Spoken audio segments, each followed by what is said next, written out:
and I've been around now for almost 10 years actually. Started off being with influences like 21 Pilots. Hey, welcome everybody. Today we're going to do an artist interview here for Cup Chairs. Today's special guest is Olly E, who we'll meet in just a moment. Uh, I'm Wiley Kep, interviewing all the way from Austin, Texas, and here today, Olly E. Olly, welcome, and let's start by having you introduce yourself. Talk about a little bit about yourself and your music and where you're going.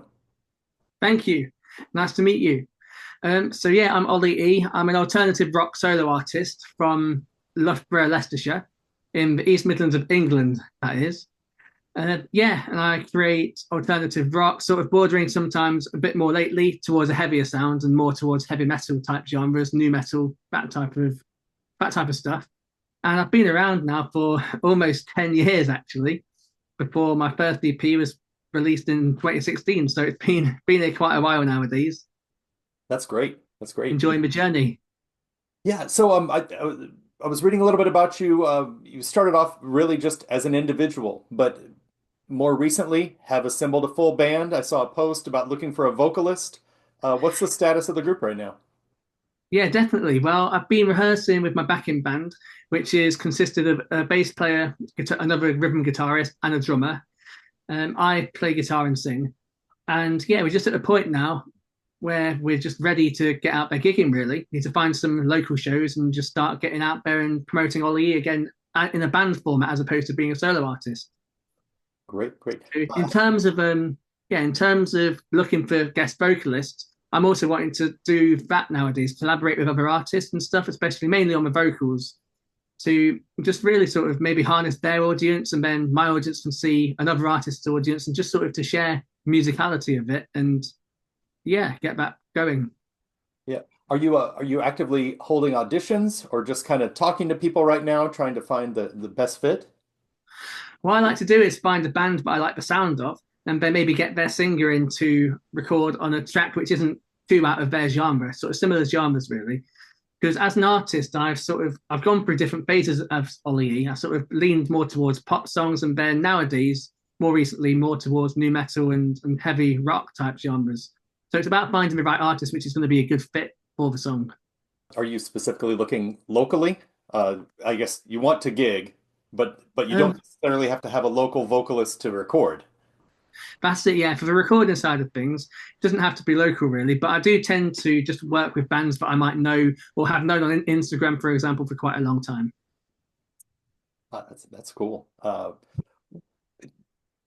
I've heard through listening to your music the kind of a growth in the style. Um, I was listening to one of your newer singles, Heartline, Yes, yeah, that's my latest one, released a couple of months ago now. and to me that has a you already mentioned new metal, but it sounds very 90s into 2000, almost rap rock, new metal. Yeah. Who are some of your inspirations? Well, that's exactly what I'm going for really at the moment, I suppose. Well, back in 2020, sort of COVID times, I started off being with influences like 21 Pilots, Linkin Park, who have always been an influence for everything actually they have. Machine Gun Kelly. That was sort of towards 2020, but now I suppose my influences are more sort of like Deftones, a bit of Falling in Reverse. Um, who else? Sleep Token. Um, Bands like that, really heavier bands, really within this sort of genre. And Limp Bizkit as well. They've always been a guilty pleasure of mine, I say. I did not want to say that. I didn't want to pigeonhole you here, but I was like, this really sends some Limp Bizkit vibes. Yeah, I'm glad. Uh, the when you go onto Spotify onto your profile, Heartline is there, and when you view all your music, the next one down is Christmas Time is Here. Yeah, well, that was just last year. I've just thought I've never created a Christmas song. I've been around for quite a while, about 7 or 8 years at that point, and I thought, you know what, it's about time that I did one. You've got to have something to compete against all the great Christmas songs out there. I used to think the opposite of that. Like, why would an artist make a Christmas album? Like every song has been done in every style, it's boring or whatever. But oh my God, it gives you a product to remarket to fans every single year. That's very true. Yeah, And if you're lucky enough, like a Noddy Holder, you can keep collecting them royalties every year. But it makes me want to be in a band that does like a Valentine's album and an Easter album, Yeah, a Hanukkah album. that's it. You just have to do it in just one year and then just keep remarketing it every year after that. Sorted. Oh, call the band Holidays, and you're done. Yeah. Uh, that's great. So right now, you do have other members. Are you actively rehearsing Sans Singer? Are you filling in vocals right now, or how does that work? Yeah, well, I'm the singer in the band basically. So the collaborations and stuff that would just be on recordings, really. Okay, Sort of mainly to be able to share audiences and stuff, and then yeah, allow new fans to hear other people and vice versa. But live, it's me singing and playing guitar, okay, and then also the other guitarist does some backing vocals as well. okay. That's good to know because when I saw the thing looking for a vocalist, I thought he was the singer. So Yeah, yeah. So I meant yeah, just for recordings basically. Yeah. great, great. What is the scene like near you? Are there many venues close, or do you find yourself going into larger cities? Well, luckily, where I live in the heart of England, we're sort of got three different cities that we're able to get to. So Derby, Leicester, and Nottingham. We're all sort of within that region. So that is three different distinct areas with quite a few venues in them. Nottingham has always been and had a good music scene. Derby's got the Hairy Dog, which is a good venue, and a couple of other venues too. And Leicester's not too great. It's got the Shed and the Musician and places like that. Um, but yeah, that's mainly been my scene from where I used to live before. But I've sort of changed where I live now, so just need to see what else is out there, I suppose, really within the local areas. Yeah. I wonder, I've never performed overseas outside of the US, and there's a couple touring strategies, and one is, the East Coast of the United States is much more populated. I mean, you have New York, Philadelphia, New Jersey's populated, Yeah, all the way through the Carolinas, really down to Florida. You can tour and just hit a million cities. In Texas, it's huge, and I mean, you drive 8.5 hours and you're not through the whole state yet. It's just yeah, it's big.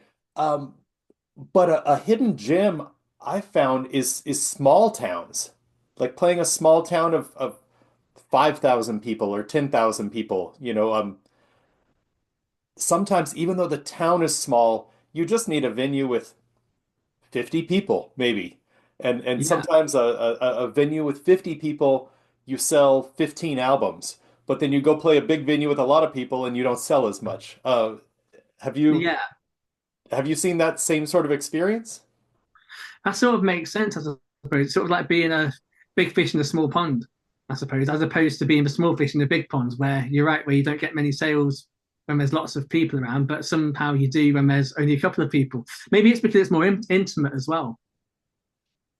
Yeah, definitely. Yeah, you're closer to people. You have more time to talk because there's nothing Yeah. else to do in the town. Uh, but that's great. Uh, What about with your songs? I don't know if you want to talk about Heartline in particular or previous albums. What sort of topics inspire you to write lyrics? Well, again, sort of going back to the sort of 2020 era, I call it, of Olly E. Um, I always used to write lyrics from the heart about either personal experiences with perhaps depression or them sort of topics, or songs which would just make a listener have hope, really, and just yeah, sort of allow them to. Oh, we'll pause that there because I've got to think for a second. Well, that's interesting. You're That can be edited a either little talking bit. about the downside, the depressed down negative things, or inspiration. That's Yeah. So basically, yeah. So a bit of both, really. So I've had songs where I've been talking about my experiences with depression, and also I've been trying to help the listener, inspire them to lead a better life. But more recently, I've sort of thought of having songs within themes. So I basically want a four-track EP, but released as singles is my idea. And that's all centered around the sort of new metal type, early 2000s vibe, which is what I'm currently going for. And then after I've done completed four songs of this cycle, Heartline being the first, then I'll release that as an EP. And then I move on to like another sort of maybe another genre or another feel and vibe within the music to basically just keep Olly E fresh and always renewing. would you ever do any sort of just shake it up and go do an acoustic show? Yeah, that'd be interesting at some point. I mean, I also perform as a cover artist as well. So I have an electric set and an acoustic set for that, which I've built. Oh wow. All right. Uh, when you do covers, is it more similar to Olly E original stuff, or do you do top 40 or whatever? Yeah. Yeah, exactly. I sort of do top 40 really, whatever people in pubs would like, sort of some chart topping songs, some old classics, a bit of Oh, everything from the like 60s to the present day. okay. That's cool. Over the pandemic, we were all shut in. Uh, my wife and I started, she plays bass, and so I grabbed the guitar and we just started strumming, just playing. We did a lot of pop punk, like 90s pop punk stuff, Yeah. and ended up putting together a set, and we put some videos on Facebook and started getting invited out. And so we accidentally created a cover band duo. That's really cool. Uh, from the business side of things, it's certainly more lucrative right off the Yeah, bat. Uh, 100%. you can not maybe not easily, but it's easier to pay rent with a cover band than with Yeah. original. Uh, I think the good thing about a cover band, I say good, not necessarily good, is that you don't actually have to have your own audience there and get paid for a gig. Whereas with original music, it doesn't get paid very much, and you have to have all the people you know there. how does it feel playing covers to a crowd that will just be there versus playing originals to a crowd that is there to see you? Like, what's that like? It's a little bit nerve-wracking because you don't know what the reception is going to be.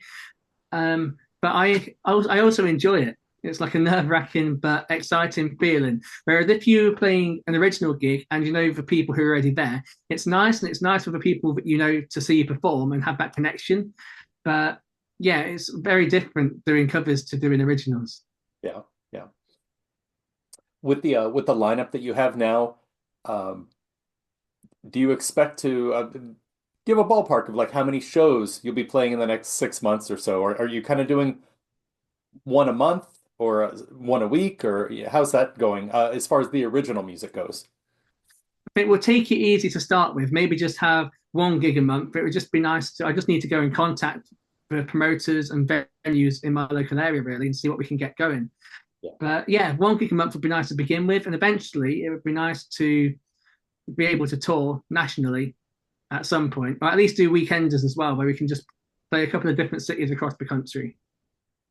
One of my old managers called them out and backs. Yeah, You go out on Friday and you come back Sunday night. that's it. Because I mean, most people in my band, everyone I think, they all have like full-time jobs. So you've got to be able to do weekenders, I suppose, as opposed to a whole tour, unless they can book time off work then. Yeah, yeah, that's the challenge. It is hard to make it if you don't do it full time, but if you do it full time, it's hard to make it. Yeah, that's very true. You need the best of both worlds. I mean, as well as a cover artist, I'm also a guitar teacher, music teacher, and a music producer as well. Wow, okay. And so are you producing other albums? I'd like to get into that. Yeah, I mean, at the moment, I'm just producing bits and pieces from people that I know, really, Yeah. and it's a bit, yeah, wishy-washy at the moment.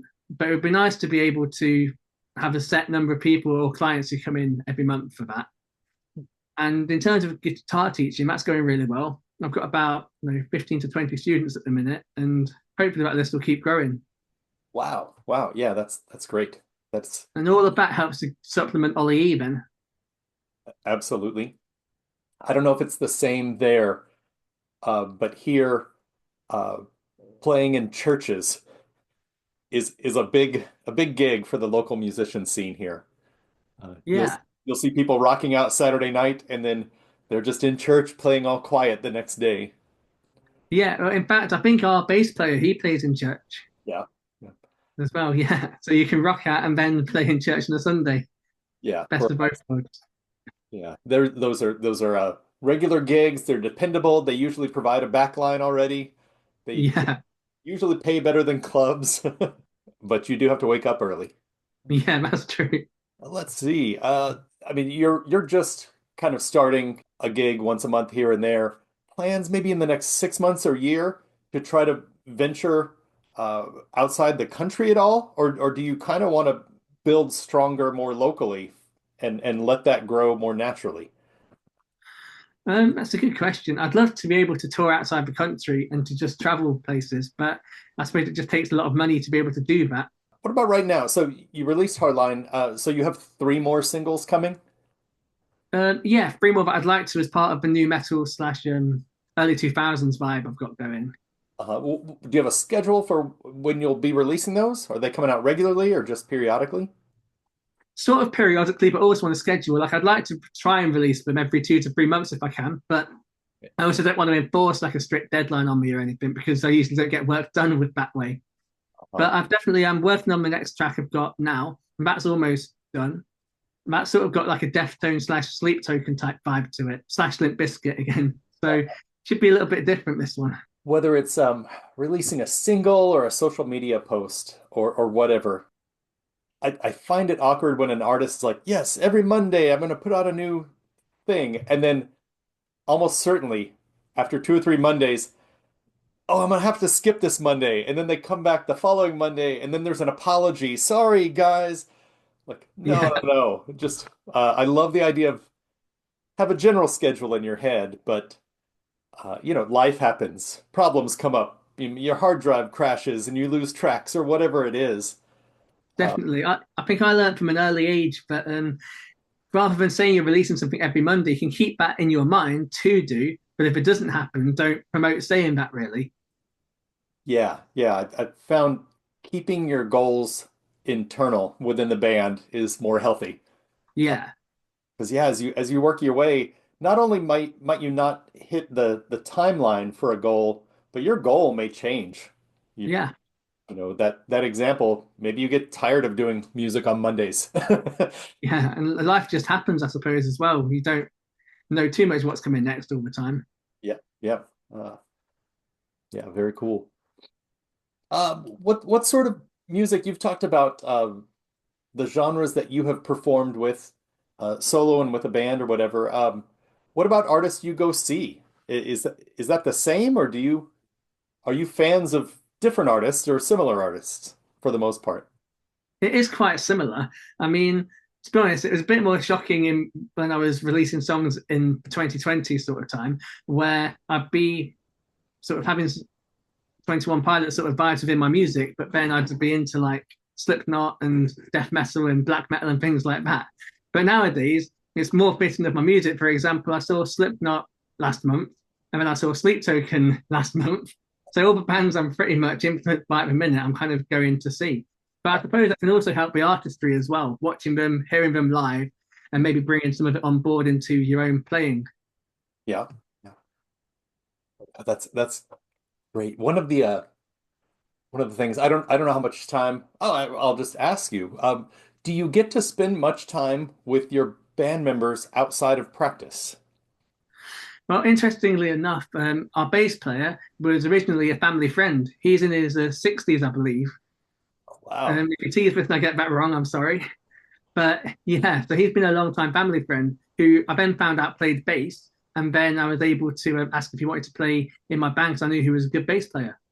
And then our guitarist is who was originally the drummer in Olly E a couple of years ago and has now swapped to play guitar.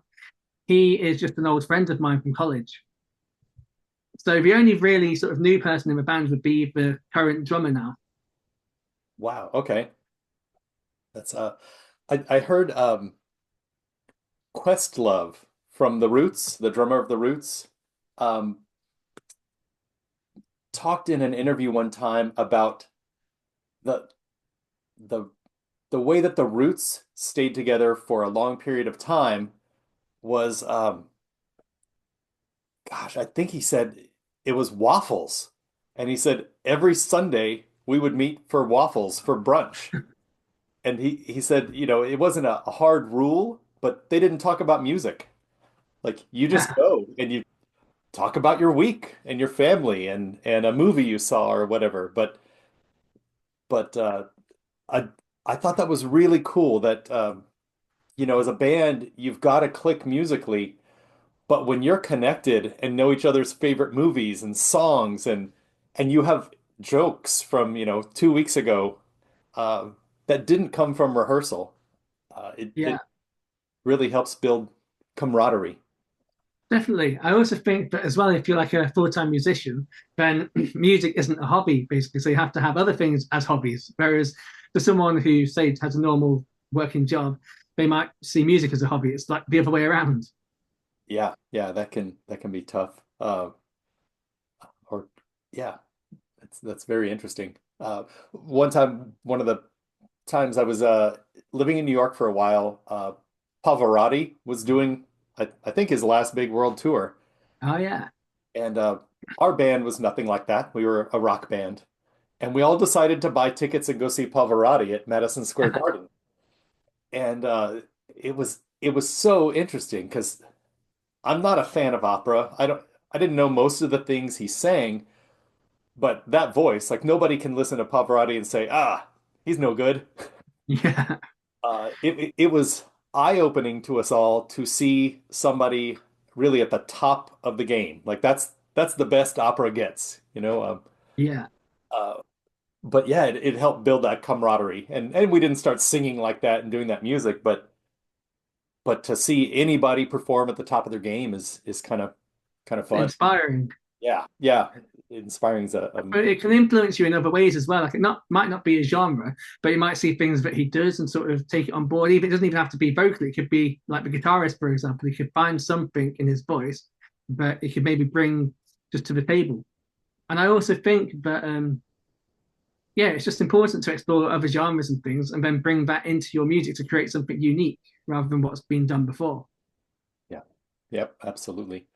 Um, so Olly E as a band is in this iteration is still relatively new, going out. Are you are you at a point right now where the goal is to go out and just play the songs and try to get them tighter, um, or are you bringing in elements of a stage performance? But lights, laser, smoke, costumes, or anything? Is it more just jeans and t-shirt playing music, or is it the Ollie E show? Yeah, I see what you mean. Currently, it's basically just making sure that we're tight, really. I mean, I've got a bit of a heavier set list now for my current sort of mood and theme that I've got going on with this EP. But I would like to be able to maybe just dress the other band members in a certain outfit or something, or maybe just even a t-shirt, but something so that they sort of stand out. Then me just wear something else since it's a solo project with a backing band, I suppose. So just to sort of, yeah, have a bit of a vibe on the stage, but nothing crazy with smoke or lasers or anything yet that I thought of. Uh, a lot of people put the show first, so Yeah, a lot of cool things happening and the music is not good, or it's you have people missing chords or transitions. So yeah. no, I do love the idea of take care of the music first, and then Especially whilst we're a support band and not a headlining act yet. It's good to, yeah, just have something in play, but nothing too crazy. absolutely. When let's say someone's watching this interview who is unfamiliar with you, um, yeah, hello. That's Ollie right there. What where do you send people? Like, hey, I'm in a band. You should go check us out. Where? At www.ollyemusic.com. All And right. then they can find everything through there, basically my Instagram, my Facebook, yeah, all through my site. And in fact, I've even themed the site for this EP again, too, sort of going towards the early 2000s sort of look. It all looks sort of gritty and, yeah, just right for the mood. I have not put together the technology to throw up the screen yet or anything like that. So if you're watching this, go to oliemusic.com and check out what he's talking about, theming it to the upcoming EP. I love that idea. Like, uh, I think it's very important to yeah, not just record a song and drop it out to the world, but make it special. It's the most important thing in your life right now is this new song. Yeah. So yeah, I love the idea of branding for it and giving it a nice, big, comfortable home to live in. Yeah, well, I mean, after being an artist for almost a decade now, I yeah, sort of wanted to keep things exciting, really. So I thought that was a good way to do it by just doing four tracks and then onto a new theme, four tracks onto a new theme, and something which can be sort of routines as well. Absolutely. So looking at this interview, are there any things that you wanted to be sure and hit on that we haven't hit on yet? Um, I think we pretty much covered most things, really. Yeah, yeah, okay. No, we got your website. Do you have any upcoming shows scheduled right now? Well, not yet for Olly E, but hopefully soon. Fingers crossed. Need to get in touch with the venues and promoters and hopefully get the Olly E show on the road. All right, and if you start calling it the Ali E Show, I want 10%. Yeah, Uh, deal. well, great, great. Well, yeah, I think we've hit a good amount here. I don't have any special questions that haven't already covered. I mean, it's about the music, it's about the band. We know uh, fans, we know where you are. You'll be showing up in clubs in that area relatively soon. And then yeah, when I push this out, it'll be more to a United States audience. Uh, Yeah, that would be great. I'd so love to tour the United States someday yeah, on my bucket likewise. list. Maybe we can switch. Yeah, You can come tour with my band, and I'll go tour with yours. that sounds like a plan. So good. Well, let's go ahead and wrap this up then. Thank you so much for doing the interview for Cup Chairs today. And Thank you. yeah, this will be online pretty soon, and we'll be putting it out on Cup Chairs social media, tagging Ollie E on all the socials and everything. So yeah, thank you very much, Ollie. Good to meet you. It's been lovely to meet you.